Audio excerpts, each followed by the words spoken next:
이슈앤피플 2부 이어가도록 하겠습니다. 정치 이슈 밑에 흐르는 정치 셈법 분석해보는 정치 밑줄 시간입니다. 오늘도 반가운 손님이죠.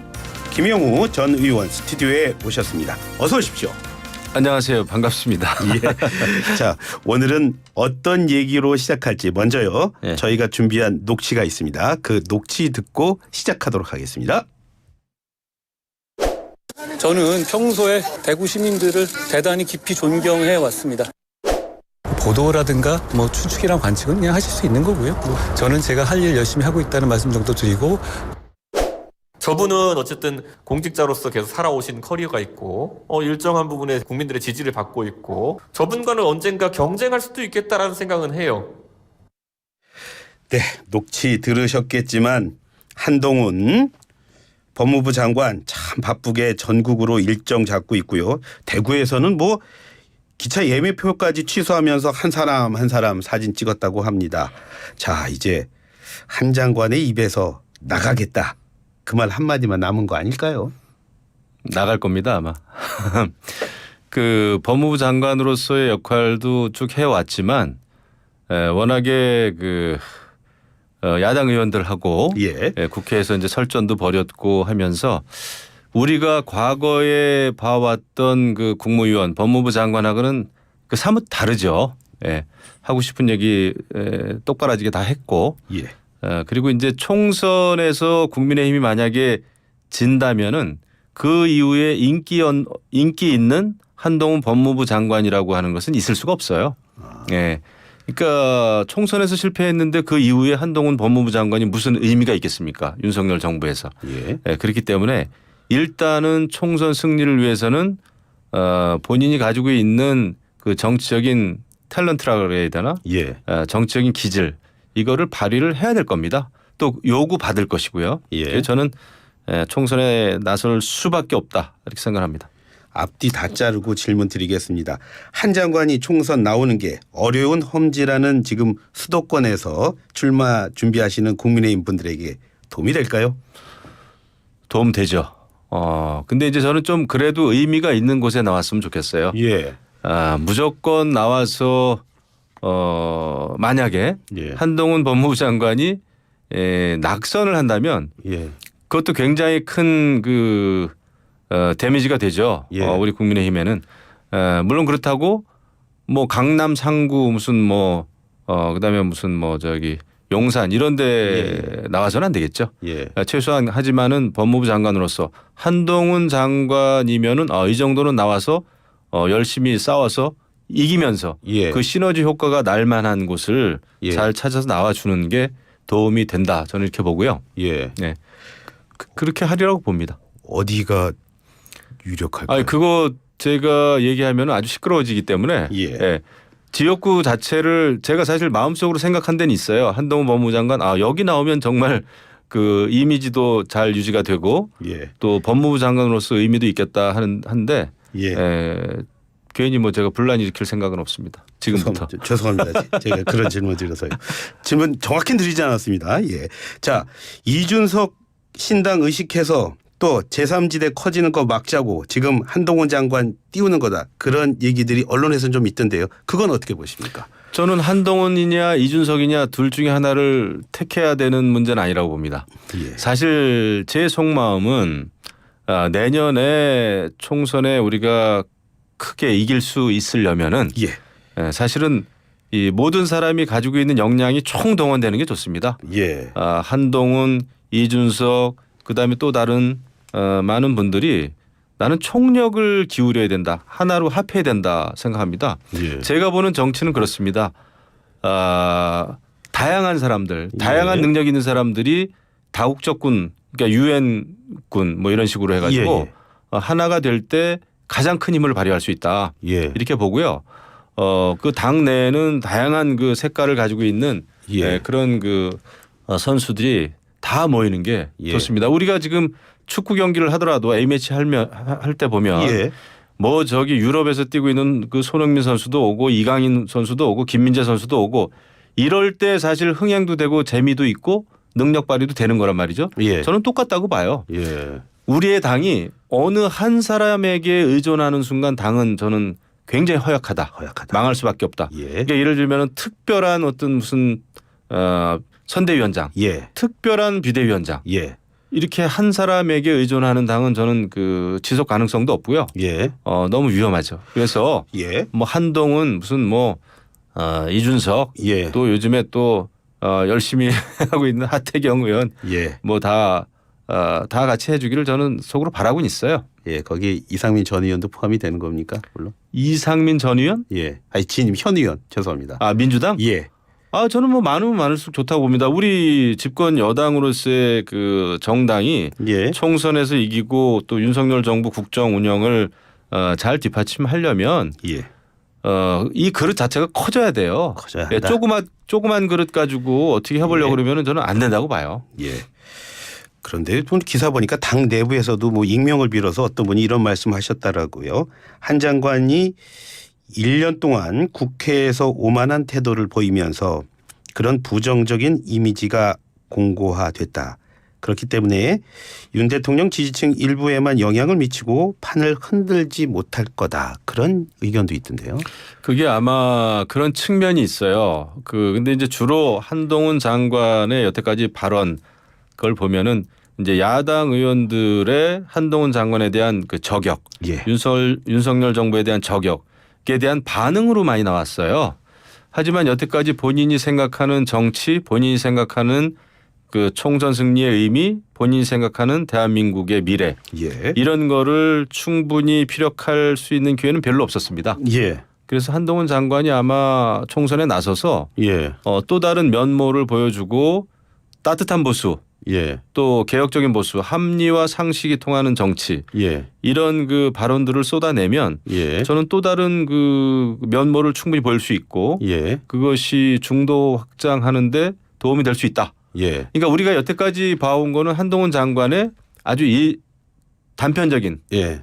그런 어떤 그 일부기 때문에 코끼리 전체를 우리가 이제 봐야 되겠죠. 예. 코끼리 그 꼬리나 다리만 보지 않고. 근데 그것은 한동훈 장관 개인에게도 달려 있어요. 그렇겠네요. 예, 앞으로 본인이 어떤 모습, 변화된 모습, 미래지향적인 모습을 보이느냐는 굉장히 중요합니다.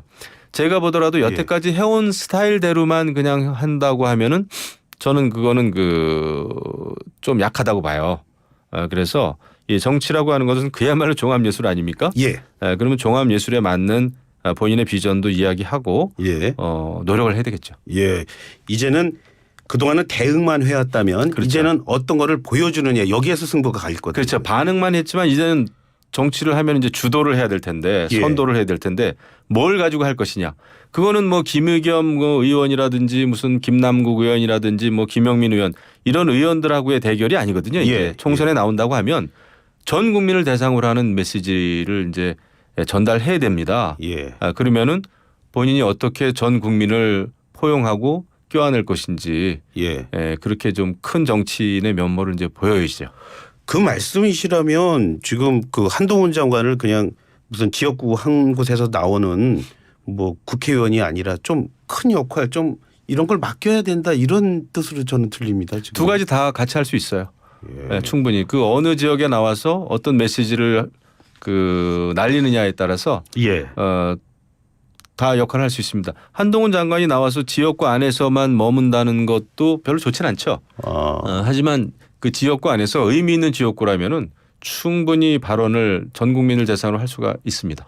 의원님 지금 여러 말 나오고 있어요. 그러니까 네. 한 장관 비대위원장 얘기부터 뭐 네. 비례대표 가서 뭐 당을 이끌 거다 뭐 여러 얘기 다양한 시나리오가 나오는데 의원님은 어떤 시나리오가 좀 적절하다 내지는 좀 가능성이 있다고 보십니까? 저는 뭐 대충 비례대표로 나와가지고 뭐 보통 안정권에 나와가지고 총선을 이끈다 저는 의미 없다고 봅니다. 예.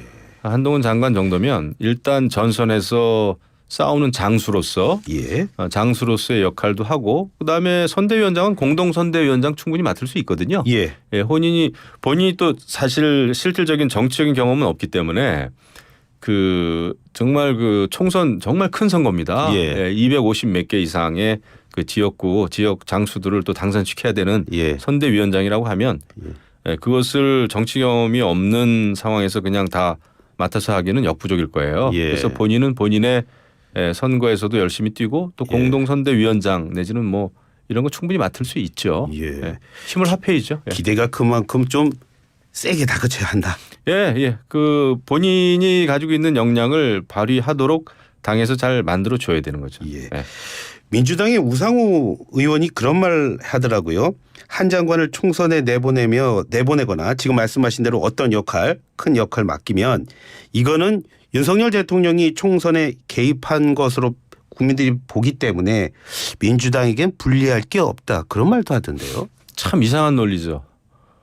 한동훈 장관이 나오면은 윤석열 대통령이 개입한 거라고요? 그건 무슨 논리인지 모르겠는데 그럼 역대 장관들 힘 있는 유력한 장관들 나오면 다 대통령이 뭐 총선에 개입한 건가요? 그건 아니고요. 그만큼 한동훈 장관에 대해서 민주당이 경계한다는 얘기죠. 말은 뭐 나오면 좋다 그러지만 나오면 좋겠습니까? 본인들은 지금 이재명 당대표만 믿고 선거를 치러야 될 판인데 여기서는 한동훈 장관도 나오고 뭐 원희룡 장관도 나오고 뭐 박민식 장관도 나오고 그렇게 되면 민주당이 정신 없어지겠죠. 그만큼 저는 굉장히 민주당으로서도 어려운 난감한 게임을 해야 된다. 그런 그 반응이라고 봐요. 전선의 확대가 뭐 민주당으로서는 좋을 게 없다. 무섭죠. 거기는 달랑 그냥 윤석열 정부 지금 막 탄핵 얘기도 막 나오지 않습니까? 탄핵안 발의하자. 그걸로 반윤연대 만들자. 벌써 이렇게 이제 많이 앞서가는 오버하는 그런 그 전략을 세우는 것 같은데 그런 상황에서 우리가 국민의힘이 개혁도 하고 여러 그 정치 스타들이 대거 총선에 참여하면 민주당도 저는 굉장히 싸우기 버겁다. 그렇게 생각을 하죠.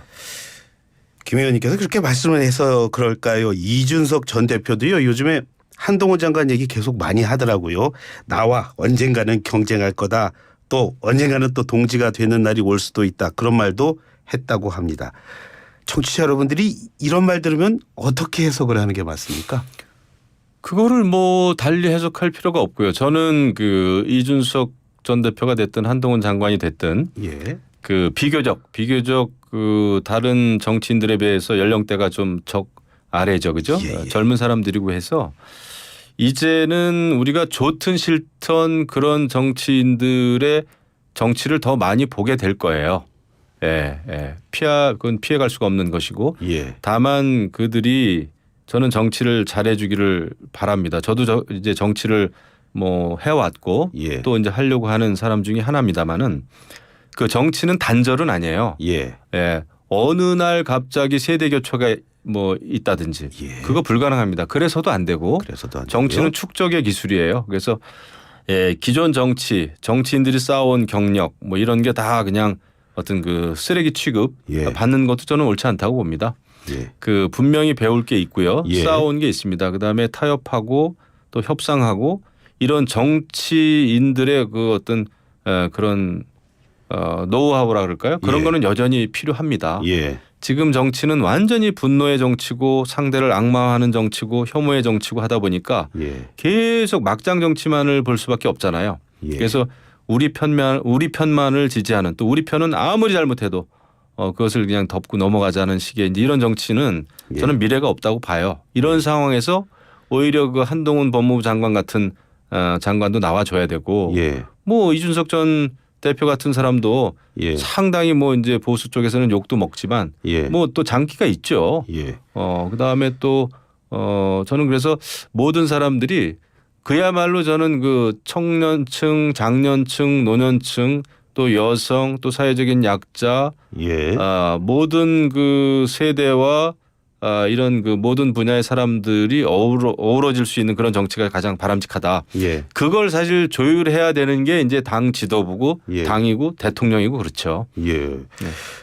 그런데 지금 이준석 전 대표는 뭐 지지자 연락만 구축 몇만 했다 이렇게 얘기를 해보면 나가려고 하는 그런 모습들 보이고 있는데 그렇게 보지는 않으세요? 이제 신당 하겠다는 뜻 아닌가요? 지금 이제 상당히 많이 왔어요. 보면은 뭐 저는 한 70%까지는 지금 신당 창당 가능성이 있다고 봅니다. 하지만 여전히 그 국민의힘이 뭐 조금 달라지면 본인은 같이 할 생각을 가지고 있는 것 같아요. 아, 예. 예. 근데 이제 그거는 사실 제가 볼 때 양쪽 다 같이 발전적으로 변화해야 된다 봅니다. 예. 예. 국민의힘도 변화해야 되고요. 개혁해야 되고 또 이준석 전 대표도 본인이 이제 여태까지 많이 물론 뭐 본인은 이제 핍박받아 왔다. 예. 이런 피해 의식이 강합니다만은 예. 또 본인이 전 당 대표였잖아요. 예. 당 대표가 딴 살림 차리는 것도 보기 좋은 건 아니죠. 예, 그 본인이 할 수 있는 일을 저는 당 안에서 해줬으면 좋겠어요. 그 정도의 인내심을 좀 가지고 하면 좋겠다라는 생각은 듭니다. 예, 그 말씀이시라면 신당 창당 비용 봤을 때 그리고 현재의 시간으로 봤을 때 또 참여 현역 의원들 뭐 가능성으로 봤을 때 이지원 대표의 그 현재 행보는 여전히 당 압박용의 가능성이 크다라고 보시는 중진 가운데 한 분이 되시는 겁니까? 그러니까 그 양쪽 가능성은 다 있습니다. 예. 상황을 볼 거예요. 본인이 남아서 뭔가 할 수 있는 일이 별로 없다 싶으면 나갈 것이고, 예. 예, 그렇지 않고 또 해볼만 하면은 뭐 남게 되겠죠. 근데 예. 그 이준석 전 대표는 그 국회의원은 안 해봤지만은 뭐 당 대표도 했고 또 10년 이상 정치의 어떤 그 경험이 있죠 나름대로. 예. 그렇기 때문에 뭐 쉽게 이렇게 판단하리라 생각은 안 해요. 예. 예. 어제 이 시간에요. 젊은 청년 정치인들과 얘기를 해봤거든요. 네. 근데 그분들 생각은 뭐 여야 할당에서 똑같더라고요. 뭐 이준석 신당 하는 거 힘들다라고 중진들께서는 선배들은 많이 말씀하시는데 왜 이런 말 나오냐고 그랬더니 아이 그거는 안 했으면 좋겠다라는 희망을 섞어서 한 얘기지 신당 만드는 거 어렵지 않다는 얘기를 하는데 그 얘기에 대해서 어떻게 생각하십니까? 신당 만드는 게 만드는 건 쉬울 수가 있어요. 예. 어떻게 보면. 근데 그게 이제 당이라고 하는 것은 지속 가능성입니다. 그게 그냥 비례정당 만들어 가지고 지금 거대 양당 속에서 뭐 2중대 3중대 역할을 한다든지 아니면 뚜렷한 어떤 그 깃발이나 가치 지향점이 없으면 예.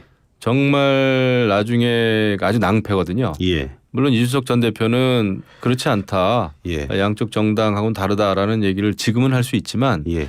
글쎄요. 그게 그렇게 생각처럼 쉽지는 않아요. 그래서 그런 거를 저는 얘기하는 거고 예. 지금의 제도라면은 예. 국민의힘이 좀 더 저는 개혁적이길 바라는 거죠. 그 안에서의 예. 뭐 이준석 전 대표의 역할 또 저는 있으면 좋겠다라는 생각이죠. 예. 예. 예, 저는 뭐 왜냐하면 내년 총선에서 이기기 위해서는 예. 그렇게 누가 됐든 탈당 또 예. 신당 창당으로 가는 거는 좋진 않다고 봅니다. 도움이 된다고 보진 않아요. 도움이 된다고 보십니다. 네. 예. 그 말씀하셨습니다. 오늘 말씀 정말 잘 들었습니다. 들으면서요. 진짜 저도 다르게 생각할 수 있고 다른 생각들 특히 다양한 것들 뭐 얘기를 하셨으니까 청취자 여러분들도 많은 생각을 하실 겁니다. 오늘 말씀 고맙습니다. 네, 감사합니다. 예, 지금까지 김영우 전 의원과 함께했습니다.